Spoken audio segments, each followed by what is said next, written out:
What's up, y'all? I'm Doc Robinson from JazzBeat Promotions, and welcome to Doc's JazzBeat. I have a very special guest. He has about 10 titles now, so he's a producer and instrumentalist and radio talk show host and record label owner. I'm like, come on, man, leave something for the little guys, man. What's up, Jacob Webb? Welcome to Doc's JazzBeat. Hey, I'm happy and proud to be a part of this experience. Thank you for the call. Greatly appreciated. Well, I knew you guys when you first started with the JT projects. You were grinders, man, and you guys were like, listen, we're just gonna rent a van and we're coming to Atlanta and we're just going to just slay the ATL, and you guys did just that, and I've been a big fan ever since, and just really appreciate your work and what you're doing, and I see you from afar. I see you. Yeah, man. It's all about progress. When we first met each other, we was coming from New York City, and we tried to find a way to make it work. We put all the instruments in small. It was actually a car, right? It was a Ford Focus, and we jammed everything. We had this small little compact drum kit and small bass amp and Todd Stacks, and we just came down as a trio, and we said we're gonna do what we're gonna do with what we got. We're gonna make it work. Well, it's funny when I talk to young people or musicians that are trying to get into business, you have these stories. So I'm happy to say that you guys are in my stories, because when, I have a saying that, everybody wants to go to heaven, but no one's willing to die. So what that means is, a lot of people want the number one record and they want to do all these things, but they're not willing to put all their instruments in a car and drive to Atlanta on a chance that, listen, I'm going to grind and we're going to let people hear us and we're going to earn our way up. So you guys are definitely in my stories. But let's go back to the beginning, man. Let's go back to Newton, Kansas. What's it like growing up there?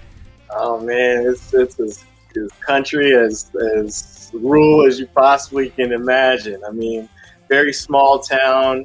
Everybody knows everybody. My grandpa was originally from Oklahoma, and he wanted to find some work. And there was word on the street was Newton, Kansas has this new developing town with the railroad, and he decided, hey, I'm going to go and take a chance for some work. And we moved up to Newton, Kansas. And from there on, that's where basically our family was pretty much rooted. So in a very small country town, it's just chill. It's beautiful to get back there a couple times a year just to hit that reset button, because, being here on the East Coast, it's a lot of hustle and bustle. And it's always beautiful back home. Well, I think a lot of times it's great growing up in a smaller town, because things come to you a little slower, and you get a chance to really, put your roots in before you get out to the big city, and you get a chance to spend time around your family. So also, you can't mess up too much, because everybody knows you. Like, Mr. Webb, I can take care of him right here. I can take care of it right here. So, you don't you don't get to act like, you gonna take care of him there? Okay, all right. I don't have to wait till he gets home. No, I'll take care of it. He won't do it again. So I'm always interested in asking musicians, what point did it come to you that I got something special here? It's not just I have interest in playing. I'm pretty good at this. When did you first realize that? Well, most of my music was started off in the church, and I was very interested, following a lot of older young adults that were playing drums, doing piano, doing all this stuff. And I was like, man, I really like that. And I want to kind of dabble around with that. But the moment that I knew something was special, I was hanging out at my uncle's house. His name's Uncle Johnny, in Wichita, Kansas. And I was sitting at the piano, and I was all the way at the left side of the piano, like rocking these lower notes, playing, just these low frequency notes. And I was just enjoying it. And my uncle came up to me and he said, "Man, you can play some piano, but man, you're a bass player. Wow. You are a bass player." And from that moment on, I was like, "Oh, okay. Let's try to figure out what this bass thing is." And after that encounter, I got my first bass. My grandpa and my uncle pitched in, and yeah, from that moment on, it was like I'm doing this. Like, I'm doing it. Well, I guess it's so great to have someone that points you in the right direction, and we accept it. A lot of times, people wanted their kids to play an instrument, but they kind of resisted it for a while. Nah, this is not me, and you automatically, yeah, I can do that. And then they get you an instrument. For me, it was kind of opposite because my mother played the piano, although as I was 8 or 9, she kind of stopped playing it. She always claimed the piano was out of tune. I don't play. But when I talked to my grandmother, she says, your mother was the church pianist when she was 12 years old. And I'm like, what? And so, my parents thought I was crazy growing up. So they tried to put me in art lessons, guitar lessons, everything. So the funniest story I had was I was playing guitar. Well, I was going to guitar lessons in Philadelphia. I'm from Philadelphia, and it's a great music school. I think they're still open now. And but my parents would never get me the real deal because they thought that I wouldn't stick with it. So they got me this plastic guitar, And so I was coming home, I was crying. I was like, listen, first of all, I think I was probably about 8, 9, maybe. I said, first of all, it's real embarrassing. And then secondly, I can't keep it tuned because, it keeps slipping back and forward. So they, one day they say, okay. Then this guy, his name was Bruce. He was about 14. And he had this nice wooden guitar, and he was playing like Jose Feliciano. Okay. And I was sitting there looking real sad. He said, well, his mom is going to buy him a new guitar. And so we're going to buy this guitar for you. And I was sitting there looking all sad, so I guess my mom was trying to wonder, why is he looking sad? You know why I was looking sad? I felt bad for the guitar.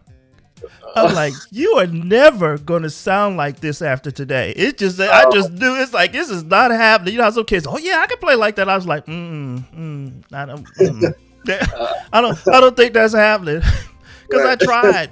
And so yeah, I think lessons go different directions for different people, but when you have it, I think it's a way of, you just have to harness it.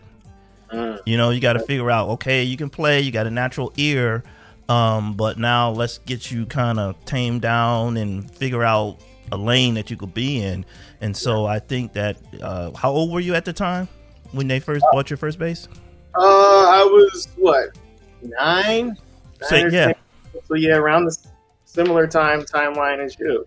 I think it's funny. I think that 9 years old is kind of the age that you kind of discover talents, whether it's sports or, for me, it was basketball. So my whole thing, I wanted to play basketball.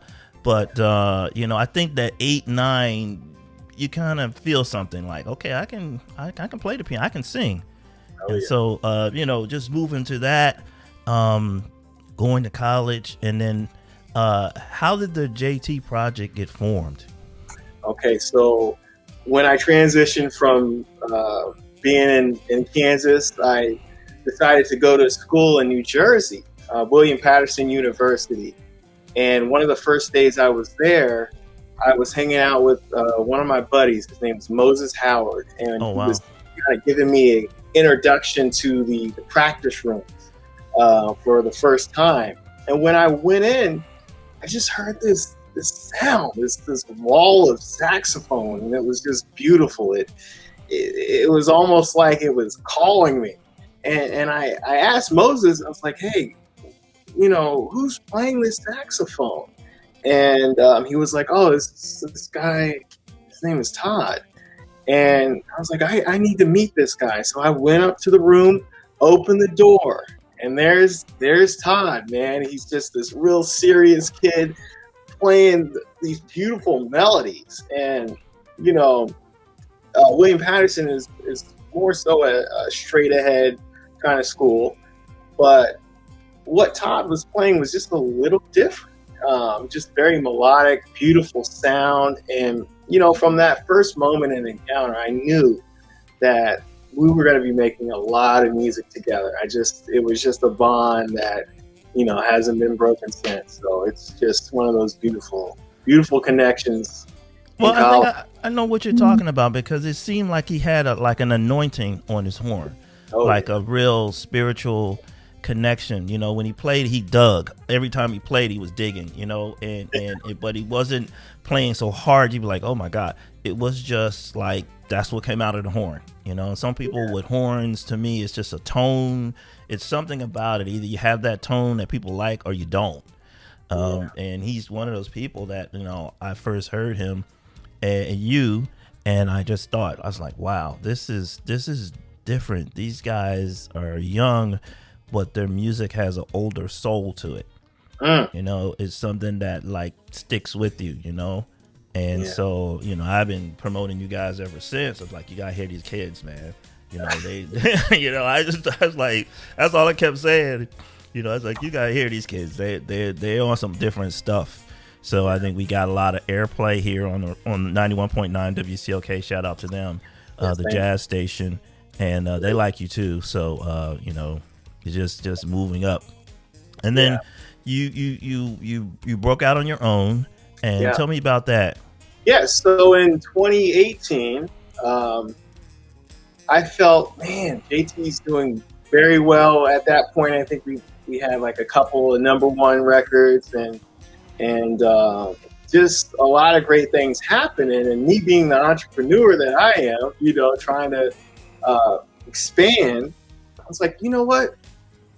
I've always wanted to showcase some more of my bass playing.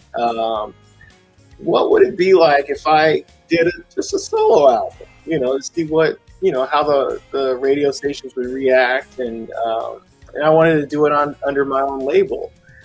And it was very well received in 2018. I had my first single, Belmont Ave.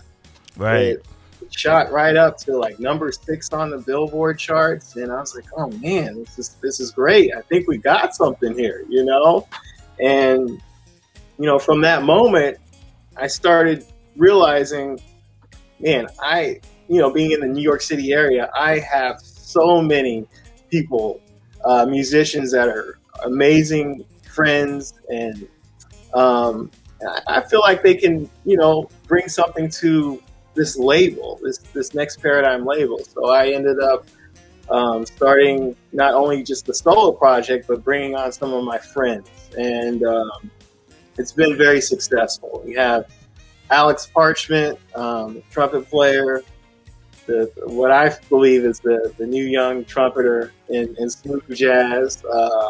Also, Nelson Garcia, saxophonist. Just recently signed Philip Doc Martin. Yes, I know Philip. Label. Yeah, so we're expanding, and while that's going on, JT, we just released our 10-year anniversary single, which is basically a just 10 years at radio that we've been apart together. So it's just been a really good ride. It's just now how big a difference is it being a record label owner as opposed to putting out your own stuff? I already know, but I just want to hear from you. I know it's like, okay, this is some different stuff. You got to put on a different hat. Yes, sir. And I was talking to my wife earlier about, the differences between being the artist and being the label owner, and, trying to, sometimes you just have to be like water. You have to like be neutral.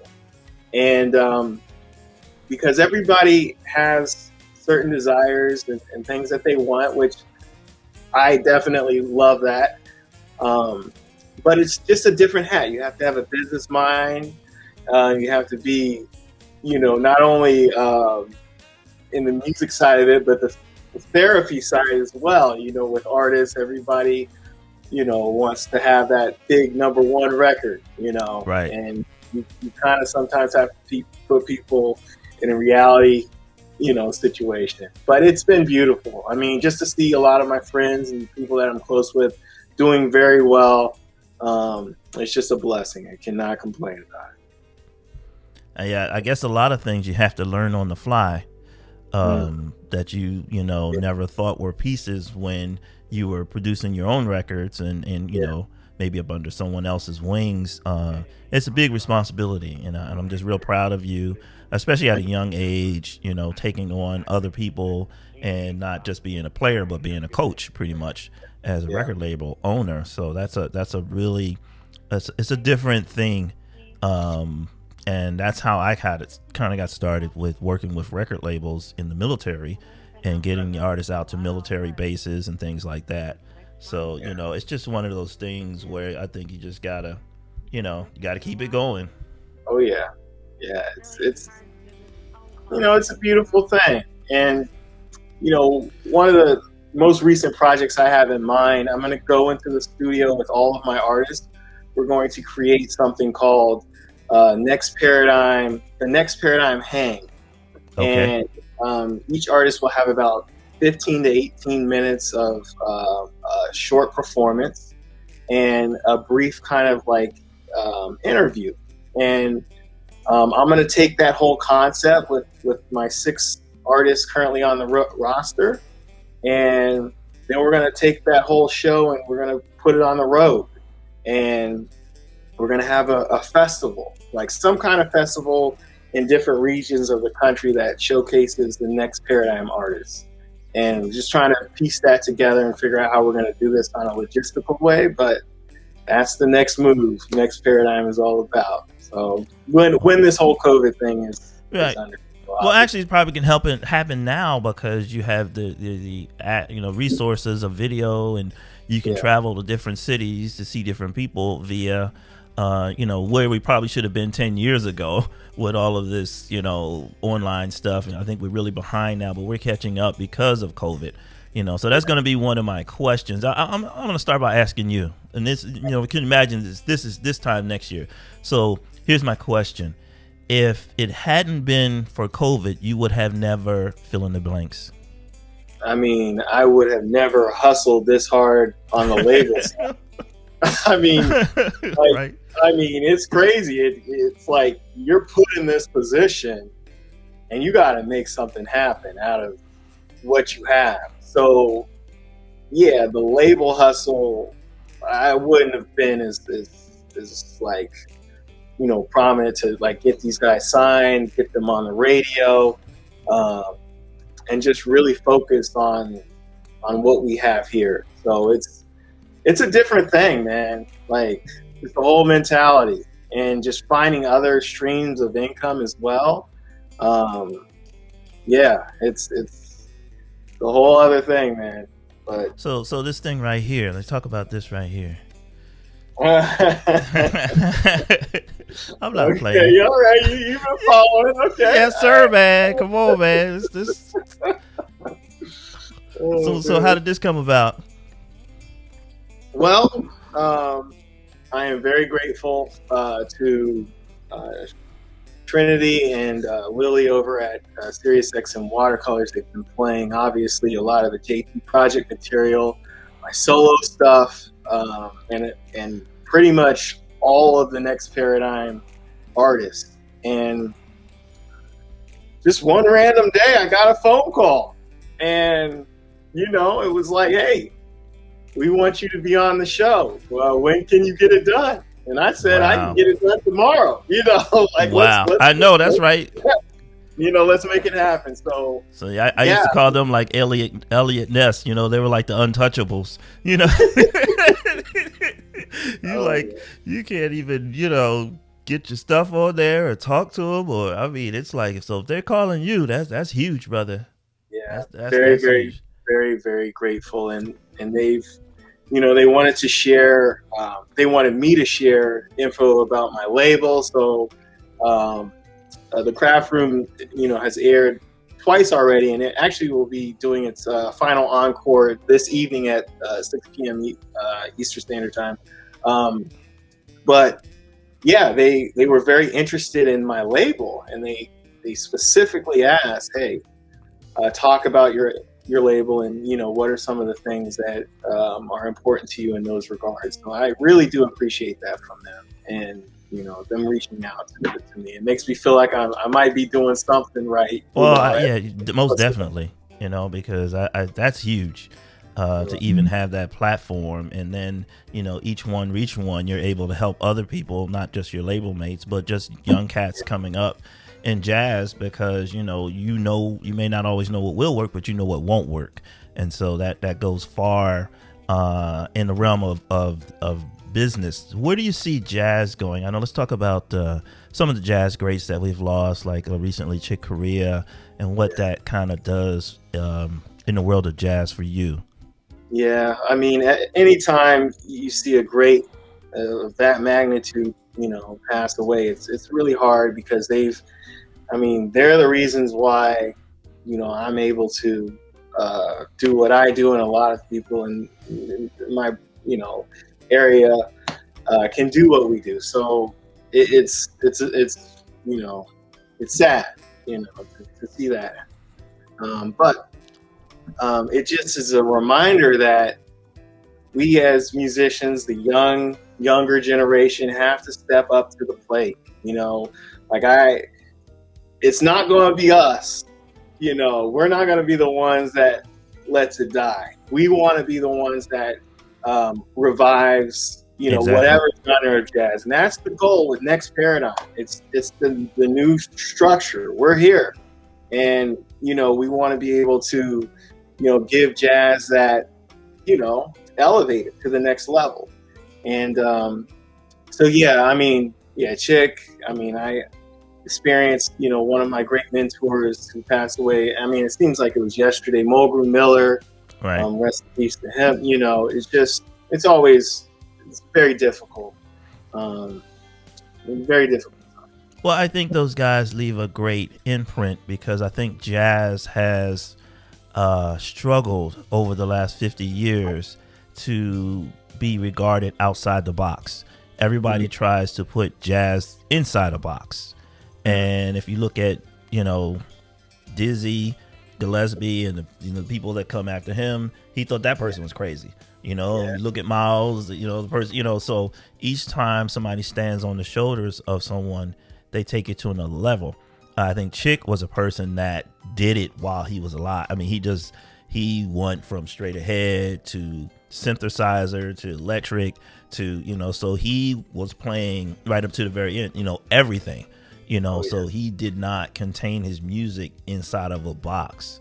I think some people get hung up on hangups about, well, I'm just going to play straight ahead, and everybody who doesn't play straight ahead is kind of like foo-foo, you know, or they're not playing real jazz. And, you know, I hear that conversation quite a bit about what's real jazz. And there's a lot of things that's real jazz, you know.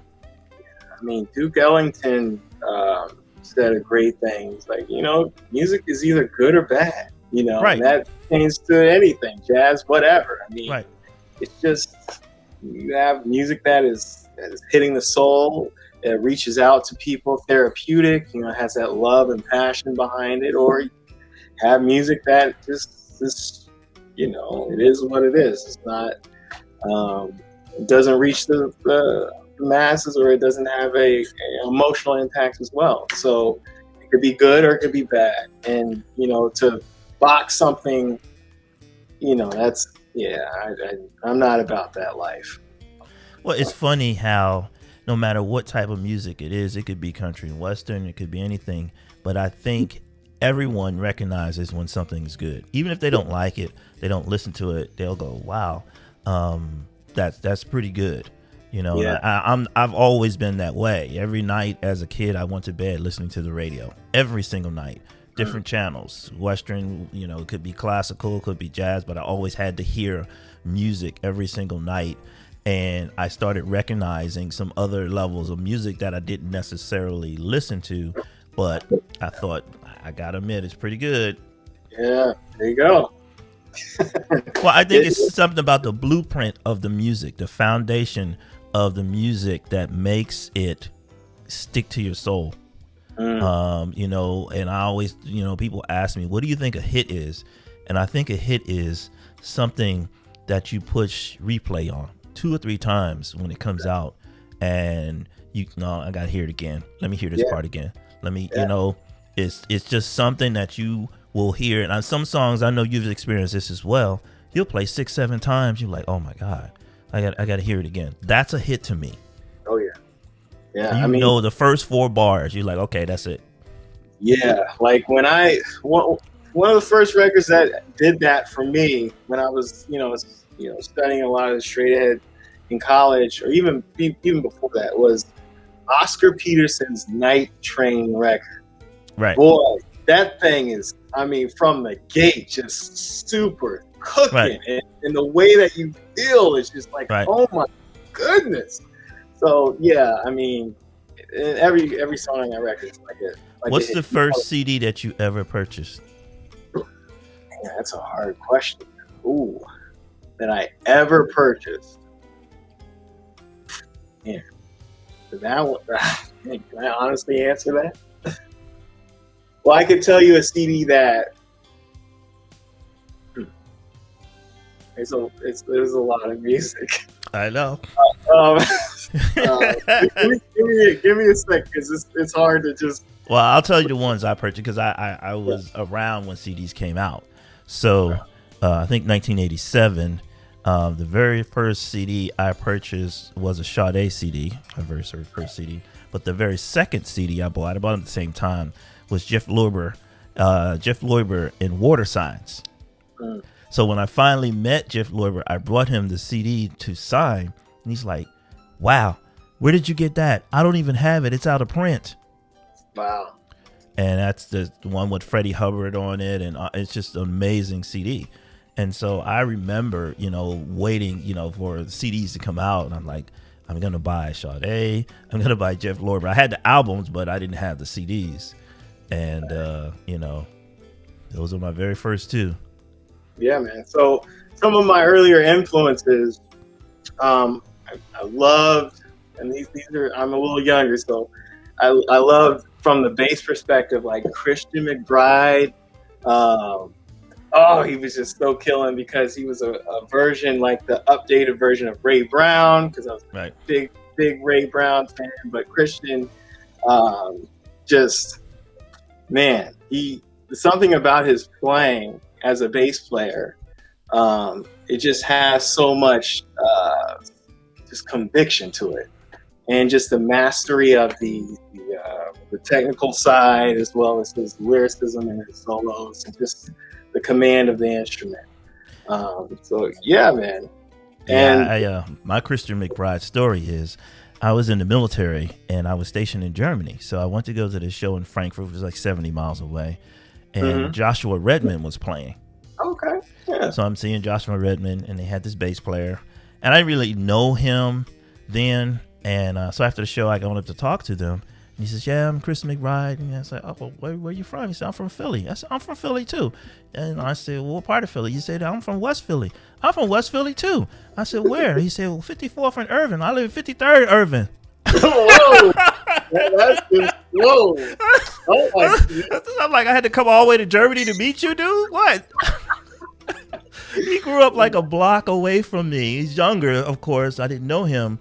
But that's crazy. And that's the first time I met him. That was probably like 1989 or 90. And yeah. But yeah, Christian is he's an amazing bass player.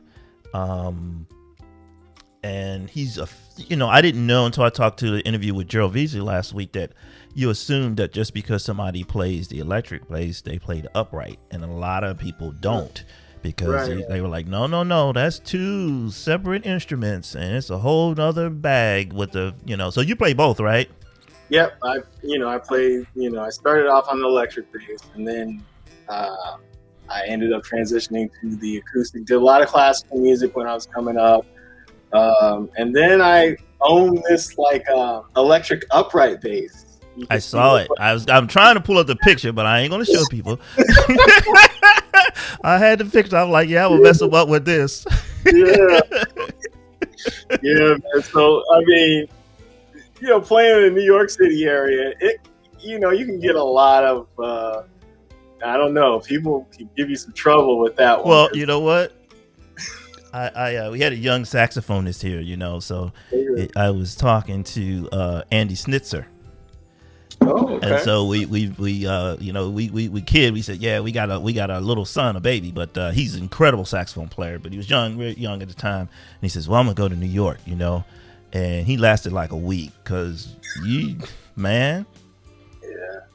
don't bring it in New York, you will come back with your tail between your legs because they will give you the business, especially in the straight ahead world. Oh yeah, and even in the I was doing with JT.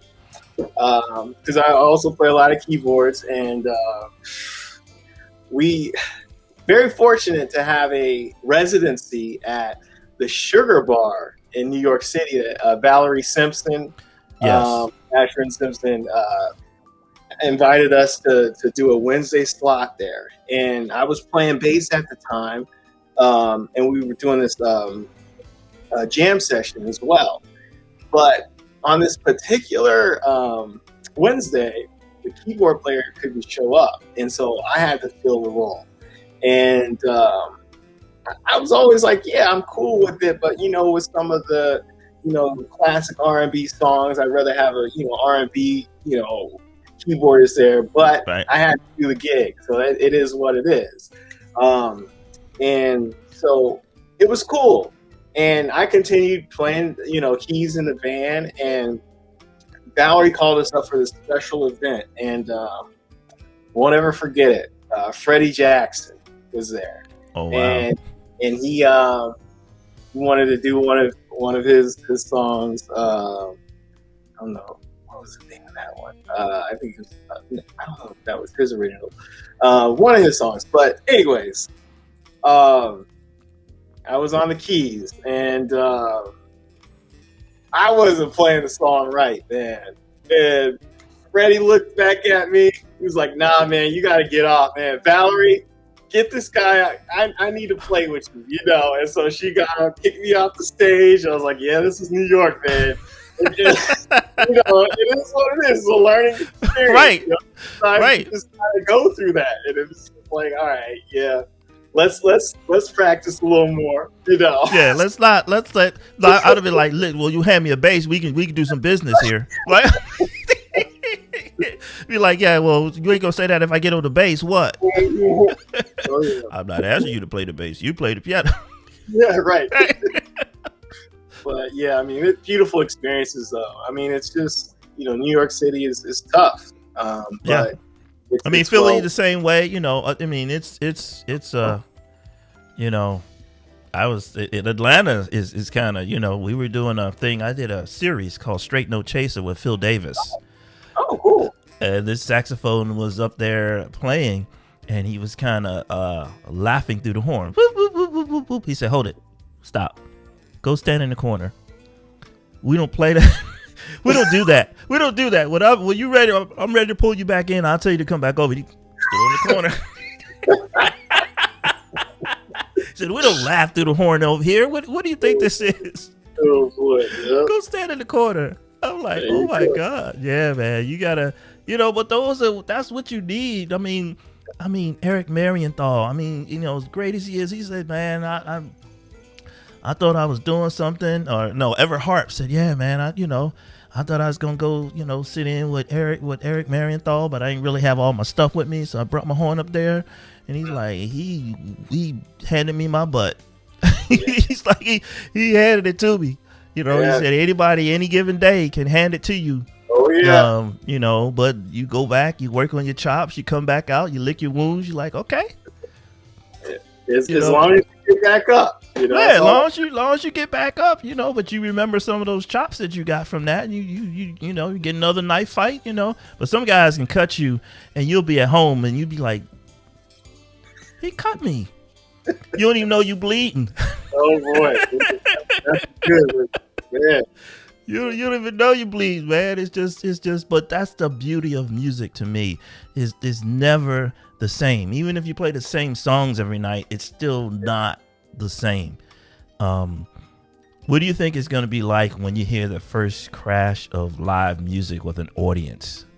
Oh, yeah.